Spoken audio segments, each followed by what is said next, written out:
కరీంనగర్ జిల్లా వీనవంక మండలంలోని పోతిరెడ్డిపల్లి గ్రామంలో ఇసుక క్వారీల్లో రోజుకో సమస్య తలెత్తడంతో లారీ డ్రైవర్లు ఆందోళనలు చేస్తున్నారు. ఇసుక క్వారీల్లో రోజుల తరబడి లారీల్లో ఇసుక లోడ్ చేయడం లేదని లారీ డ్రైవర్లు నిరసనకు దిగారు. ఇసుక లోడ్ చేయకపోతే ఆన్లైన్లో ఎందుకు ఇసుక లోడ్లను బుక్ చేస్తున్నారని లారీ డ్రైవర్లు ప్రశ్నిస్తున్నారు. 5 రోజుల నుండి లారీ లోడ్ చేసుకోవడం కోసం తిండి తిప్పలు మాని ఎదురు చూస్తున్నామని లారీ డ్రైవర్లు ఆవేదన వ్యక్తం చేస్తున్నారు. తమ సమస్యలను పట్టించుకొని పరిష్కరించాలని కోరుతున్నారు.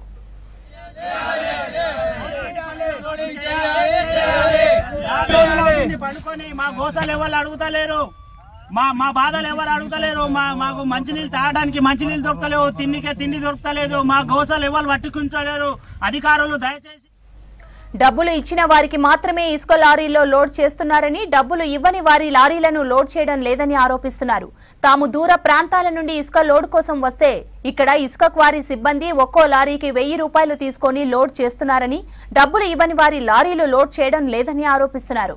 గత 15 రోజుల క్రితం ఇదే మండలంలోని కోర్కల్ గ్రామంలో లారీ డ్రైవర్లు రోడ్డుపై బైఠాయించి నిరసనకు దిగారు.